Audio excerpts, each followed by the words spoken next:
Inde, un homme reconnaissant avoir enterré des centaines de victimes de viols et de meurtres arrêté pour mensonge sous serment.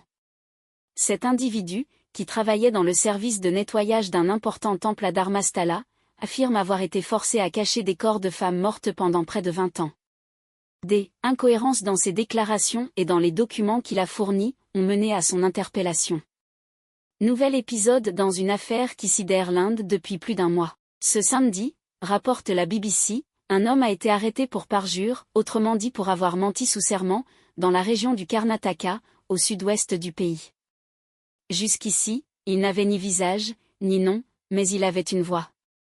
Ses déclarations devant la justice début juillet ont déclenché une tornade politique, religieuse et médiatique dans le pays. Il affirme avoir été forcé, pendant presque 20 ans, à enterrer des centaines de corps de femmes qui avaient été violées avant d'être tuées. Selon le New Indian Express, cet individu d'âge mûr se nomme C.N. Shinaya. Ce sont des incohérences dans ses déclarations et dans les documents qu'il a fournis, qui ont conduit à son interpellation. Interrogé pendant plusieurs heures, l'homme a ensuite subi un examen médical. La justice a autorisé les enquêteurs à le conserver jusqu'à 10 jours en garde à vue.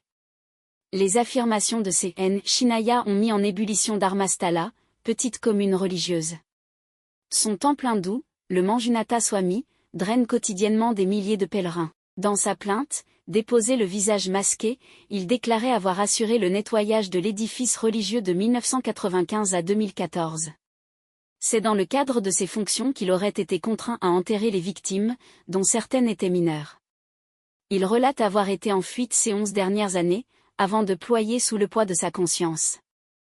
Pour donner de l'épaisseur à son témoignage, C.N. Shinaya avait extrait de son sac un crâne et l'avait présenté à la justice, assurant qu'il avait appartenu à une victime qu'il avait enfouie sous terre. Sans dévoiler le nom du donneur d'ordre, l'homme pointe du doigt l'administration du temple et son staff. À savoir la famille Egad, un puissant clan local en charge de l'édifice depuis des générations. Des allégations, fausses et infondées. L'affaire atteint sans tarder le gouvernement. Ce dernier monte une équipe d'investigation dédiée pour vérifier les dires de l'homme au visage couvert.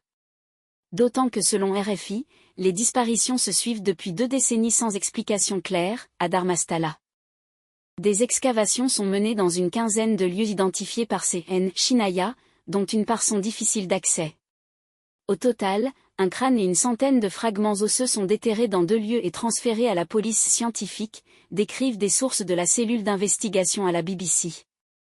Malgré l'arrestation de C.N. Shinaya, l'enquête se poursuit aujourd'hui, fait savoir Gangadharaya Parameshwara. Le ministre de l'Intérieur du Karnataka affirme ne vouloir ni protéger ni calomnier personne, alors que des élus locaux fustigent une campagne contre la religion hindoue. Ciblé par le lanceur d'alerte présumé, Virendra Egad, dirigeant du temple et membre de la Chambre haute du Parlement, balaie des allégations, fausses et infondées. L'élu accueille positivement l'enquête, promet-il, et dit avoir une foi totale en la justice.